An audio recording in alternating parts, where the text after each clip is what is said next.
Olá, cliente Cury, eu sou a Sabrina Ribeiro, bem-vinda ao Vida Melhor em Condomínio, série especial do Porto. É isso mesmo, iniciamos hoje 3 episódios para falar exclusivamente sobre essa região tão emblemática para a cidade do Rio de Janeiro e que vem passando por intensas transformações. E não poderíamos começar essa série sem falar primeiramente do passado e falar muito do quanto esse passado, se respeitado, pode apontar para um futuro bem mais interessante para a relação da cidade e com os novos moradores que estão chegando aqui no bairro. Então, para a gente falar nesse episódio, nós convidamos o professor, pesquisador e historiador Cláudio Honorato para participar com a gente e dar uma aula para a gente sobre a história do Porto. Muito bem-vindo, professor, é um prazer recebê-lo aqui, que o senhor consiga aqui nesse tempo que a gente tem, passar um pouco do seu conhecimento sobre essa história tão rica do Porto para nós. Muito obrigada, seja bem-vindo. Oi, Sabrina, o prazer é todo meu, agradeço o convite, é uma honra, um prazer estar aqui e poder falar um pouquinho da história da nossa cidade, da história do Rio de Janeiro, né, e em especial da região portuária da Pequena África. Antes da gente começar, eu fiquei bastante interessada quando conversávamos aqui nos bastidores. Antes de toda a sua trajetória profissional, eu queria saber um pouco sobre a sua história. Professor, como é que o senhor chegou até aqui e com um pouco dessa sua paixão pela história do Porto? Bom, sou um garoto pobre, nascido na Baixada Fluminense, Duque de Caxias, uma cidade, que dizem que é violenta, mas eu costumo dizer que ela é muito mais violentada do que violenta, de uma população muito tranquila, pacífica, E eu, cresci nessa região, com muita dificuldade, sou o terceiro filho de uma família de 8 filhos, Família grande. Estudei com muita dificuldade, inclusive a minha primeira faculdade foi na área contábil, porque numa época em que a gente precisava estudar para trabalhar, então eu optei por contabilidade, porque tinha muito emprego. E ainda tem, eu vejo que ainda tem muito emprego. E depois, num segundo momento, já com mais calma, eu resolvi fazer história e migrei no início dos anos 2000, da contabilidade para a história, um local que eu me sinto muito bem e que estou muito feliz. Então essa é um pouquinho da minha história. Que bom. E então tem uma carreira aí antes da dedicação a essa parte da história, toda essa pesquisa que o senhor hoje trabalha e desenvolve e colabora e transborda aí pela cidade do Rio de Janeiro e também nas suas redes sociais. Existe um mundo, uma vida corporativa antes, uma atividade como contador. O senhor chegou a exercer essa função, essa profissão durante muitos anos? Não, na verdade não cheguei a contador, Comecei como todo mundo lá como classificador, aí depois eu passei para analista contábil. Na verdade eu comecei como arquivista, fiz muito trabalho de office boy na rua, aí depois eu cheguei a analista contábil, foi o último cargo que eu exerci na empresa, e aí já naquele momento eu comecei a dar aula ainda de contabilidade, tinha muitos cursos de contabilidade na época, a nível médio, eu dava aula em alguns cursos de contabilidade e depois à medida que fui fazendo a faculdade de História, fui migrando para dar aula de História. Então, de um jeito ou de outro, já era professor antes mesmo de se formar? Sim, já estava no DNA. Ai, que legal.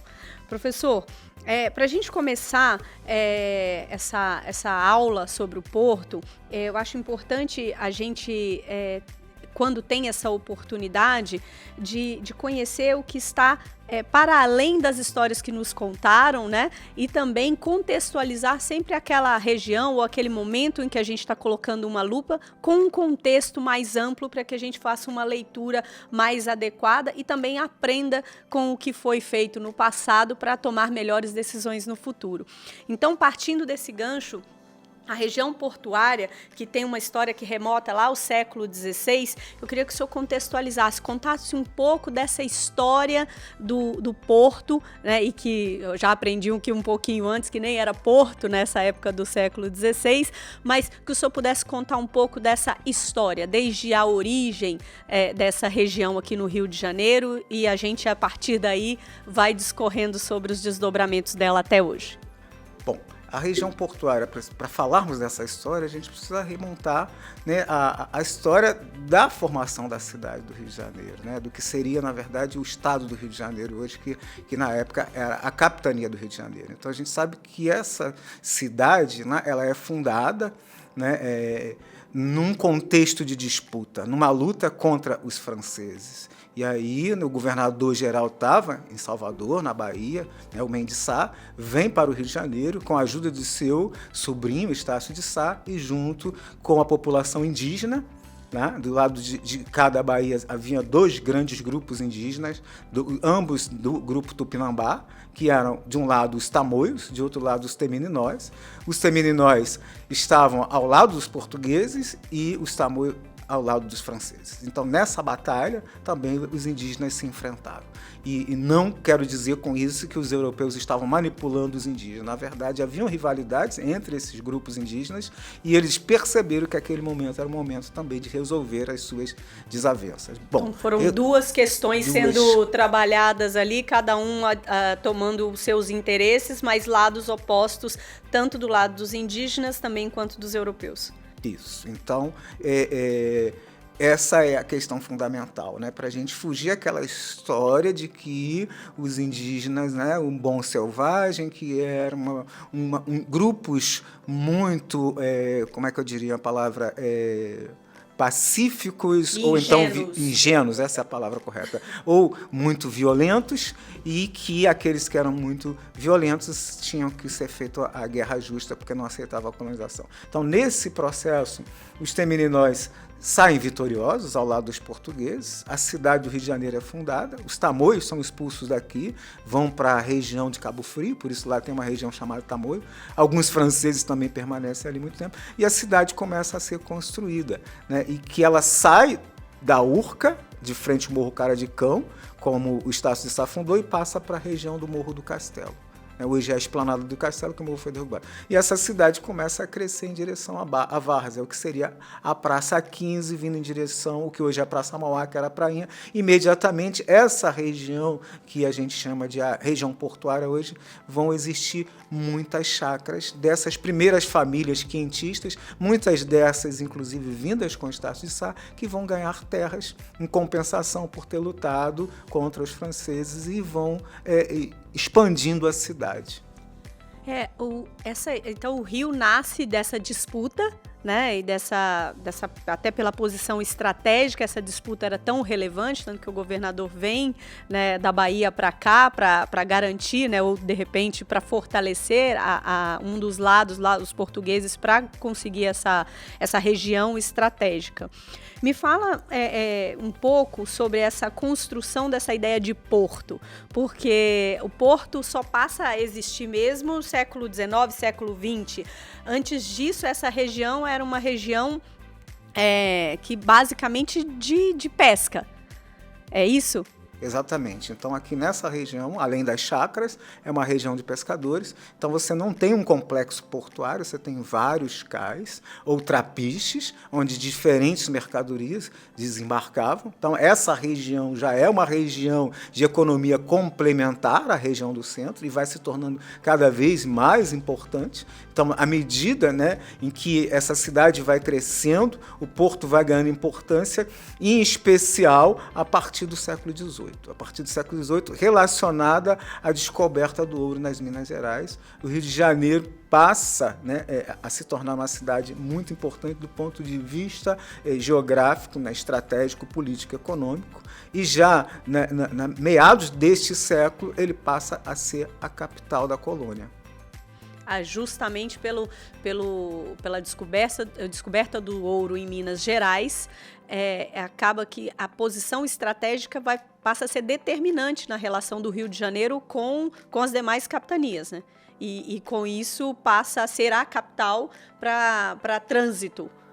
Exato. Então, aqui, há diferentes mercadorias que vêm da Europa e vai se escoar o ouro, e uma dessas importantes mercadorias vem da África. que são os escravizados, que mão de obra muito importante para o Brasil, ou seja, o Brasil ele foi um país escravista, ou seja, né, inclusive um padre chamado Antônio, ele dizia, né, que os escravizados eram os pés e as mãos do Senhor. Ou seja, sem a mão de obra africana, o Brasil talvez não existiria. E a gente não pode esquecer que a mão de obra indígena foi muito importante. Os indígenas, apesar de existir uma literatura romântica, né, muito no senso comum, tá? Inclusive, de dizer que o indígena era protegido pela coroa, era protegido pela igreja, em especial pelos jesuítas, mas eles foram tão escravizados quanto os africanos, e essa população indígena quase foi dizimada pela fome, pelas doenças, pela guerra, né, que era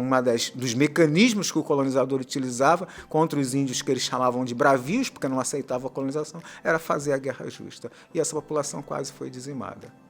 Antes de entrar no tema, e que eu acho fundamental a gente ter a oportunidade com o senhor aqui de falar sobre esse mercado de escravizados, falar um pouco também sobre essa forma com que os povos originários são romantizados, né? Eles foram os primeiros impactados pela chegada dos portugueses, dos europeus como um todo, e também foram escravizados aqui e dado as limitações até pela descoberta do ouro, pela cana-de-açúcar e tudo o que o Brasil oferecia de possibilidade, aquela mão de obra foi se esvaindo, não só pela quantidade de mão de obra disponível, mas também pela forma com que o colonizador, de forma brutal, violenta. Eu ia usar violenta, mas eu às vezes acho que violenta não alcança tudo que foi, justamente porque, se caso não houvesse o aceite da colônia, ele era eliminado, né? Então existe todo um contexto. Então eu também concordo e acho que a sua pontuação sobre os povos originários é perfeita em relação a não romantizar o que foi feito e nem também diminuir a identidade desse povo, né? Que é tratado muitas das vezes como ingênuo, passivo ou de outras formas, manipulável no período da colonização. Mas, como eu disse, impossível falar de Porto, impossível falar desta região sem falar do mercado dos escravizados, né? Recentemente a gente teve aí um resgate de um espaço no Cais do Valongo, né? Eu estive aqui no Rio de Janeiro na semana da inauguração do restauro que foi feito naquele local. E é impossível falar de Porto sem falar sobre o mercado dos escravizados. Queria que o senhor discorresse um pouco sobre esse assunto, que é parte fundamental da história de todos nós. Obviamente, uns mais do que os outros, porque carregam consigo essa história na sua ancestralidade, mas, de qualquer forma, todos nós não podemos ignorar que somos fruto de uma cultura que escravizou muitos negros no Brasil. Exatamente, eu acho que não dá para falar para qualquer coisa, qualquer tipo de atividade econômica sem falar de escravidão, né? Um historiador já falecido, o embaixador Alberto Acosta Silva, dizia que a escravidão foi o negócio mais rentável do mundo. Eu diria que esse capitalismo selvagem, herdou muita coisa dessa escravidão, da forma de exploração da mão de obra. Então, ter um escravo, né, ter um escravizado, era um negócio muito lucrativo. E quem vendia escravo era muito rico nessa época. E, inclusive, né, a gente está falando de uma questão de contexto de época, não era crime. Depois é que passa a ser criminalizado. Né, era um negócio. Era um negócio. Né, e esses homens eram chamados, inclusive, de homens bons, né, homens de grosso trato. Né, essa é a questão. E aí, voltando à questão do porto, não dá para falar exatamente de Porto sem falar de mão de obra africana escravizada, porque é o trabalho africano que vai fazer o trabalho do Porto, que vai fazer o trabalho da estiva, assim como qualquer outro trabalho. Ele vai estar na cana-de-açúcar, ele vai estar na mineração, ele vai estar carregando as pessoas em cadeirinhas nas cidades, ele estava no trabalho doméstico, ou seja, em qualquer atividade que era chamada na época de ofícios mecânicos, lá estava o escravizado, mas também em trabalho intelectual. Tá? Embora não houvesse nenhuma lei que proibisse o escravo de ir para a escola, ele não era permitido ir para a escola. Mas muitos desses escravizados chegavam aqui letrados. E muitos desses se tornaram letrados, inclusive depois de adulto. Né? Há um episódio já no século XIX do Luiz Gama, por exemplo, que aprende, né, a ler e escrever a partir dos 18 anos e torna-se um dos maiores advogados, talvez o maior advogado do seu tempo. Né? Então tem toda essa história. E a questão do porto é exatamente por conta disso que um governador aqui no Rio de Janeiro vai criar o trabalho da estiva. E ele vai determinar que esse governador foi o Aires Saldanha de Albuquerque, em 1722, mais ou menos.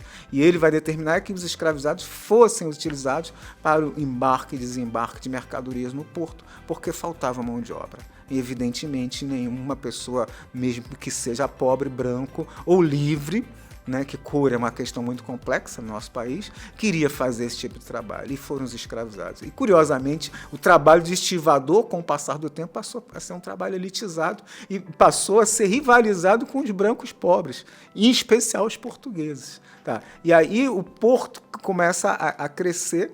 Né? Você tem vários casos, desde lá do que é ali hoje a igreja de Santa Luzia, ali na ponta do castelo, tá? Onde tinha ali um forte, o Forte Santiago, que hoje é o Museu Histórico Nacional. Você tem vários casos indo em direção ao Caju. Tá? E aí cria-se vários trapiches, alguns trapiches são particulares, né, de donos de chácaras ou de outros empreendimentos. Né? Um dos maiores empreendimentos nessa área é a chamada tanoaria, que seria a metalúrgica da época, fazia os tonéis, os barris, para os chamados molhados. Você tinha os secos e os molhados, os secos que eram os grãos, né? O milho, a farinha, etc. Você tinha os molhados, o azeite, o vinho, etc. E tudo era em tonel de madeira. Então era o grande negócio. Os homens que detinham essa atividade econômica tinham muito dinheiro, era muito lucrativo esse trabalho. Então toda essa região ali você tem isso, e também construção, pequenas construções de barcos, inclusive depois, para o século XIX, em direção à Ponta de Areia, Niterói, onde teve ali o famoso estaleiro Mauá, né, que remete ao famoso Barão de Mauá. E esses vários trapiches, né, e cais que existem nessa região está relacionado a essa vocação natural dessa região, de várias enseadas que possibilitava a isso. E à medida que avança para o século XX, é que vai sendo construído o complexo portuário. E, evidentemente, até o final, né, da escravidão, ou seja, com a abolição, a mão de obra era africana escravizada. Prioritariamente escravizados. Exatamente, e muitos indígenas ainda eram utilizados. E também aqui no Rio de Janeiro desembarcavam muitos escravizados que eram destinados às minas, às plantações de cana. Isso também acontecia aqui, não era só para suprir o crescimento dessa cidade, que aí agora já é a capital, né, do Brasil. Ele também escoava para as outras regiões, como Minas Gerais, interior de São Paulo. Era aqui prioritariamente que chegavam? Sim, mas também Pernambuco, né, Bahia, né, em outras regiões menos, mas principalmente Pernambuco e Bahia, junto com o Rio de Janeiro, né, Recife, né, era um grande porto, tá, e que vão receber a maior parte dos africanos escravizados. Então, até o início do século XVIII, é o Nordeste, tá, se tratando de Brasil, é o Nordeste que vai receber a maior quantidade de mão de obra escravizada por causa da expansão dos engenhos de cana-de-açúcar. É a partir da mineração e a partir da cana-de-açúcar na região de Campos do Goytacazes, no século XVIII, que o Rio de Janeiro começa a aumentar. Passa a ser esse polo. Ele passa a ser um centro recebedor e de redistribuição. E aí ele já vai ultrapassar, em termos de quantidade, Pernambuco e Bahia, mas não vai diminuir a importância desses portos. A diferença entre os africanos que chegavam no Rio de Janeiro e que chegavam nesses portos era muito pequena, embora o Rio de Janeiro vai ultrapassando a partir da segunda metade. Muito rapidamente, até pela essa característica comercial. Exatamente. E de distribuição. Exatamente. Então, daqui esses africanos escravizados, que a princípio desembarcavam no que o pessoal chama de região da Praça 15, mas que é ali a Casa França Brasil, mais ou menos, ou seja, a Candelária. O maior mercado da cidade foi ali, o mercado da Candelária, o primeiro mercado. E ali esses africanos escravizados embarcavam, ali já eles eram leiloados, e aqueles que não eram vendidos no leilão, aqueles que não eram em consignação, porque muita mercadoria já vinha em consignação para grandes proprietários, tá? Eles eram colocados nas lojas de compra e venda ali, nas mediações da Rua Direita e na própria Rua Direita, entre o que hoje é o Palácio Tiradentes, tá? E o Mosteiro de São Bento, nas adjacências. Então, essa era a artéria principal da cidade. Então, o Rio de Janeiro, nesse momento, já é a cidade mais importante do Império Colonial Português, em termos de importância econômica, supera, inclusive, Lisboa e Porto. Porque daqui você tem um enclave para a região do Prata e daqui você tem um enclave para a África, em especial Angola, Congo, e dali Goa, na Índia. Então é realmente um ponto estratégico e que passa a centralizar as maiores decisões do Império aqui, né?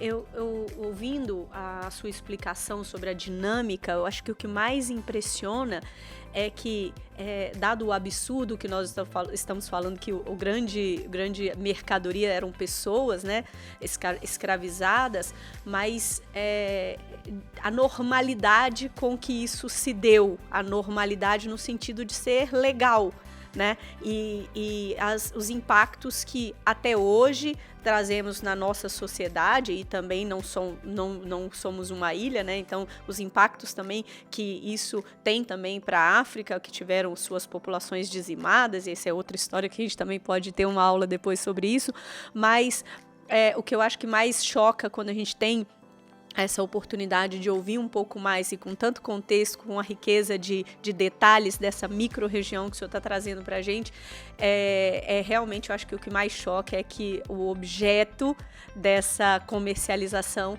eram pessoas que tinham sido arrancadas de suas terras, né, dos seus países, de suas raízes, para vir atender a interesses de uma colônia.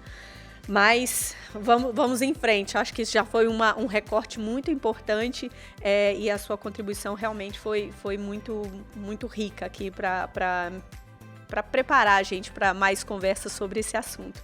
E como toda a região portuária, esse trânsito, né, tinha gente de todo lugar aqui no Rio de Janeiro, principalmente depois do século XVIII, XIX, como o senhor explicou para a gente.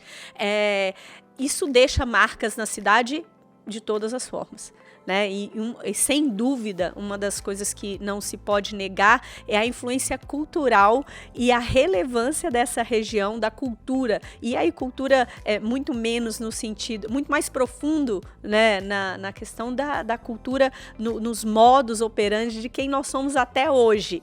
Então eu queria que o senhor falasse um pouco sobre essas influências hoje ainda pujantes nessa região, de todo esse movimento tão antigo na região do Porto. Então, costumo dizer que a cultura é sempre a da maioria. A língua é a língua da maioria. O português falado no Brasil é um português africano. A cultura brasileira é uma cultura africana ou uma cultura afro-brasileira, sem deixar de considerar os regionalismos das influências europeias e agora, inclusive, povos latino-americanos que vêm para, em especial, São Paulo.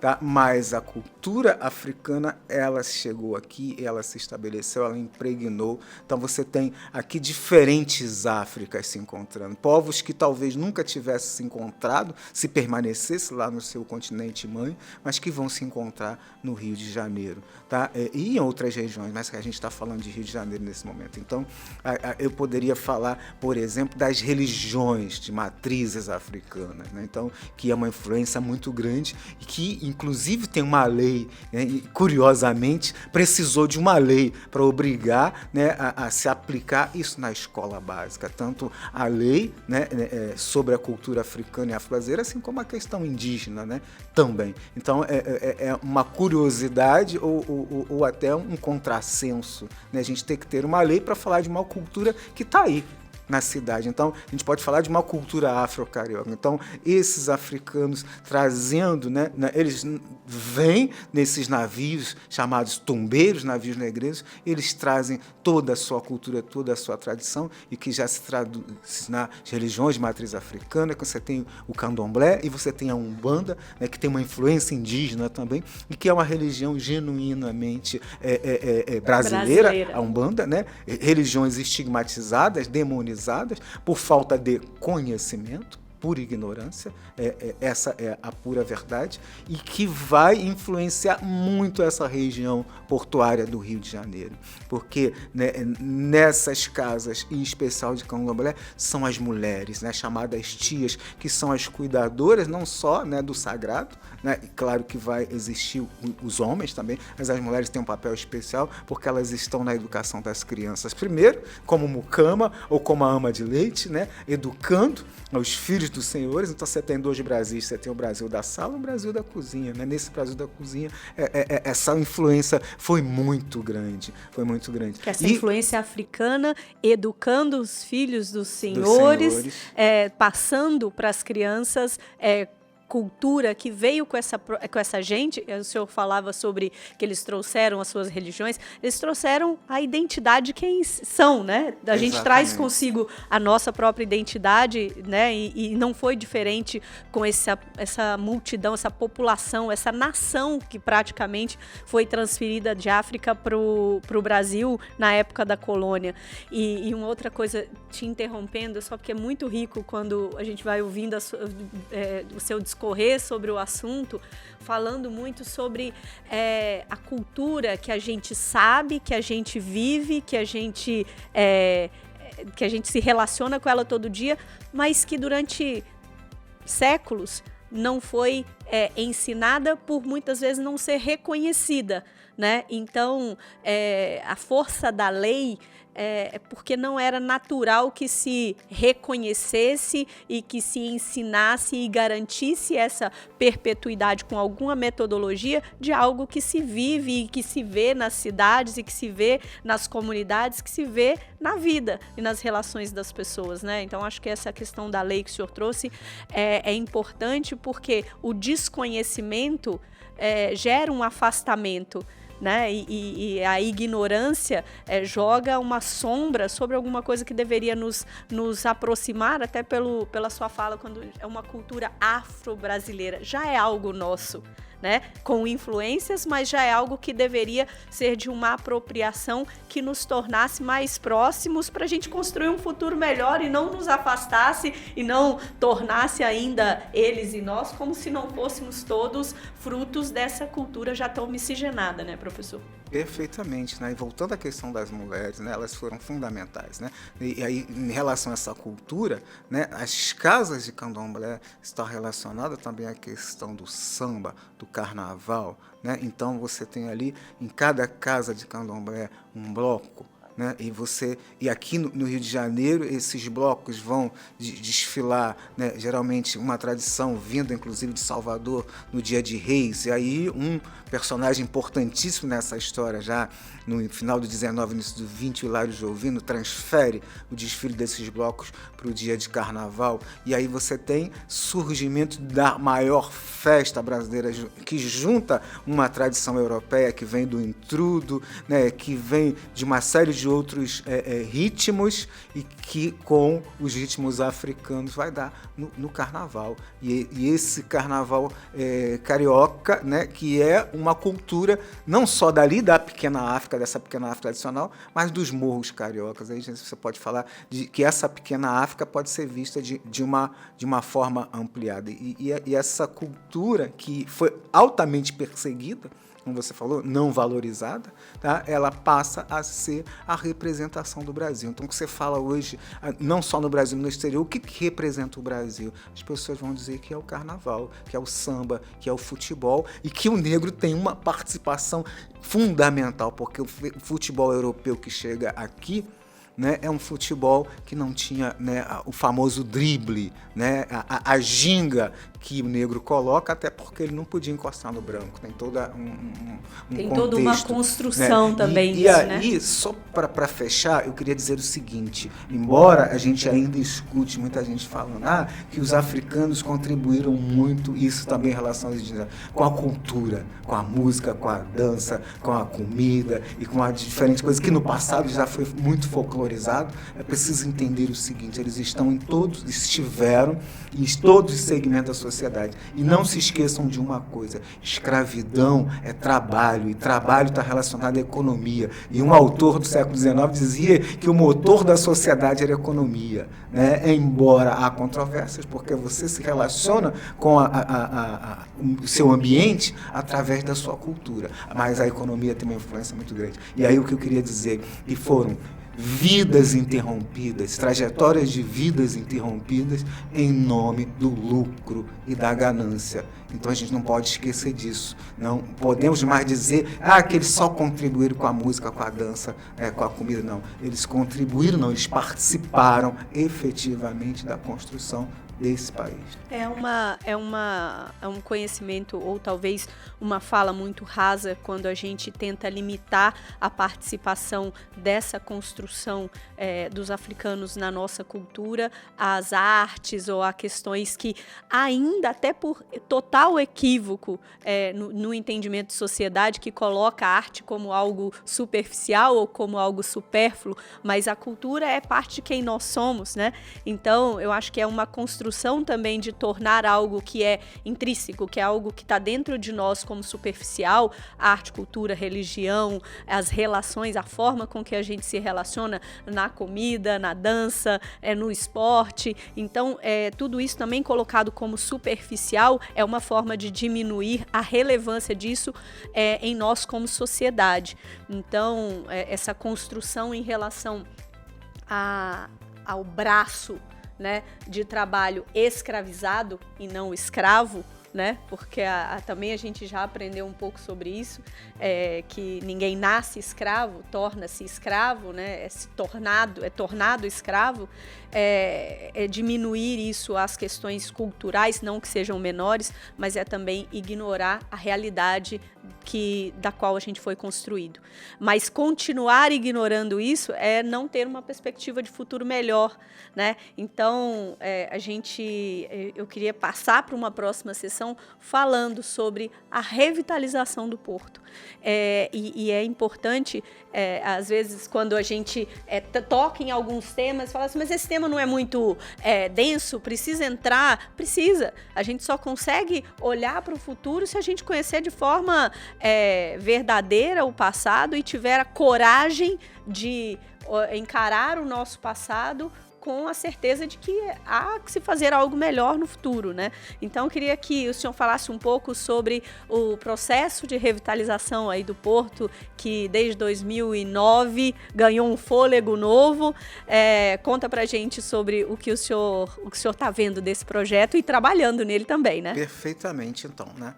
O projeto Porto Maravilha, né, ele é a maior intervenção nessa região depois da intervenção do prefeito Francisco Pereira Passo no início do século XX. Então, esse projeto Pereira Passo foi um projeto de total exclusão. Então, Porto Maravilha não podia repetir isso de forma alguma, tá? Mas, na concepção do projeto em si, não se falava uma linha dessa cultura, dessa memória, né, dessa identidade na região portuária. E à medida que a prefeitura apresenta essa proposta, que as comunidades elas intervêm, né, o bom disso é que a prefeitura acolheu e aceitou. Tá? E aí, né, de fato, passa a se valorizar essa cultura africana afro-brasileira. Muita coisa ainda há por fazer, com toda certeza. A gente não está satisfeito ainda, né, da forma que as coisas, né, estão sendo conduzidas, mas a tendência é melhorar. Já é um avanço o que aconteceu. Então, como eu disse, né, a ideia do projeto em si, né, Porto Maravilha, ninguém nunca falou isso para mim, mas eu é que tiro. A as minhas conclusões, é metáfora de cidade maravilhosa. O Rio de Janeiro sempre foi considerada cidade maravilhosa. E o povo sempre parodiou essa música por conta dos problemas sociais, econômicos, políticos que essa cidade sempre teve. Falta de água, falta de energia elétrica, falta de saneamento básico lá nos anos iniciais, desde a colônia, Império, passando pela República, durante boa parte do século XX, e que as coisas vão sendo construídas, mas então não posso perder de vista todo esse processo, né, de participação dessas pessoas, que foram essas pessoas que às vezes estão nas comunidades, né, e aí elas são colocadas como se fossem invasores porque elas não pagam, né, oficialmente o imposto, mas eu diria que essas pessoas pagam muito até, porque são elas que trabalham nesses diferentes setores na Zona Sul e no centro do Rio de Janeiro, ou seja, são elas que fazem a cidade funcionar. A economia girar. Sem essas pessoas isso não aconteceria. Então isso tem que ser levado em consideração. Então esse projeto ele tem que ser sempre acompanhado das questões sociais, né? Ou seja, fazer com que essas pessoas também tenham direito à cidade, né? Essa coisa de se falar no direito à cidade é muito bonito, mas não é só para a elite, não é só para aqueles que têm muito dinheiro ou para aqueles que têm dinheiro que podem comprar tudo do bom e melhor. O acesso. É preciso criar acesso e dar acesso para essas outras pessoas que também são muito importantes e que são os herdeiros de muitos dos nossos ancestrais que aqui chegaram e que foram escravizados. E que se estão nessa condição é por falta de oportunidade, porque a escravidão, que é a base dessa sociedade, ela deixou uma herança, uma chaga, né, que é o racismo, que é inegável na nossa sociedade. E a gente precisa construir uma cidade melhor para todos. Se não incluirmos a todos, esse projeto ele nunca será um projeto bem sucedido, não terá na sua sucesso. Potencialidade, Exatamente. Porque é um projeto que, desde a sua concepção, a gente vem vendo ele sendo transformado. Eu sempre eu sou muito engajada em questões de gênero, né?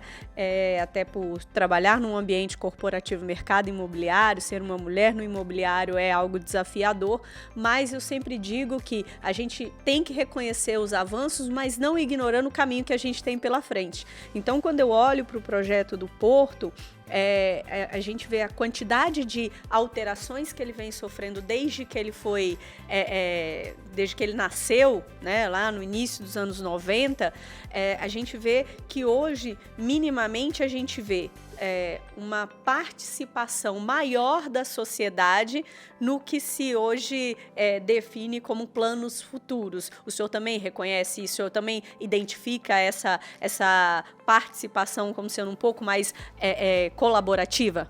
Sim, com toda certeza, né? É possível haver desenvolvimento, né? E quando eu falo desenvolvimento, não é só o desenvolvimento econômico, e não é crescimento, ou seja, desenvolvimento a gente está olhando para todas as questões. É evolução, né? Exato, e tem não aquelas aqui que são mais emergentes e tem aquelas que podem ser de médio e longo prazo. Eu acho que de longo prazo são muitas questões que a gente tem para resolver e a região portuária vai receber uma quantidade imensa de novos moradores. Há que se pensar que esses novos moradores vão precisar de uma série de serviços que a região portuária é carente. Se você anda pela região portuária, quando eu falo ali no coração da pequena África, onde está o Valongo, onde está o Estudo dos Pretos Novos, você não acha uma farmácia, por exemplo. Você não tem uma agência de banco, por exemplo. Você tem que ir à Praça Mauá ou no Santo Cristo, né, nos dois extremos. Você não tem um posto de gasolina. Então, há uma carência de serviços, e só para citar alguns, mas tem muitos outros. Por quê? Porque foi uma região historicamente abandonada, esquecida, por muito tempo, ao longo de todo o século XX, eu diria. E aí, ao trazer essa revitalização, é preciso trazer também essas questões. A reboque, tudo para sustentar esse desenvolvimento que ele se propõe, né? Exato. E esses serviços, eles vão sustentar a comunidade, eles vão fazer com que a comunidade permaneça, porque há projetos, há megaprojetos em que a comunidade acaba sendo expulsa. E há também que entender que a sociedade também vai sustentar essas iniciativas, né? Porque Exatamente. É um organismo vivo, a gente vive, a gente coexiste, né? Esse desenvolvimento também será sustentado por essa pequena comunidade. Professor, eu ficaria aqui horas e horas te ouvindo. Foi realmente um prazer, uma grata oportunidade ouvi-lo, com tanto conteúdo, com tanta profundidade, conhecimento de causa. Eu realmente tenho certeza que todos os clientes que vão ter acesso, que vão se interessar por ouvir o episódio de hoje do Vida Melhor em Condomínio, vão sair muito mais preparados, conscientes e entendendo o ambiente em que estão inseridos, seja ele do Porto ou não. Então, queria deixar espaço para suas considerações finais. O senhor fique à vontade para deixar um recado, seja para os clientes da Cury, seja para a cidade do Rio de Janeiro. Então, fique à vontade. Eu gostaria de agradecer, né, a oportunidade, esse canal que é aberto para que a gente possa vir aqui falar, para a gente possa, né, dialogar e para os nossos ouvintes, né, terem, né, um maior conhecimento e maior esclarecimento sobre a nossa história, sobre a nossa cidade, e que eventos como esse, né, programas como esses, ajudam, né, para que a gente possa construir uma sociedade melhor. Eu realmente estou apaixonada aqui pelo assunto e eu tenho certeza que juntos nós vamos aprender muito mais sobre isso, e eu não quero ficar com esse contato aqui só para mim. Nos créditos do programa vai estar aí o Instagram do professor e também o do Instituto Pretos Novos, do qual ele faz parte como pesquisador. Então eu agradeço a todos vocês, assistam e compartilhem, comentem se vocês tiverem algum tema, alguma pergunta para o professor, deixe nos comentários que a gente vai fazer chegar até ele. Eu tenho certeza que ele vai garantir a resposta e a melhor resposta para vocês. Então, muito obrigada por vocês que ficaram até agora e tenham uma vida melhor em condomínio. Tchau, tchau!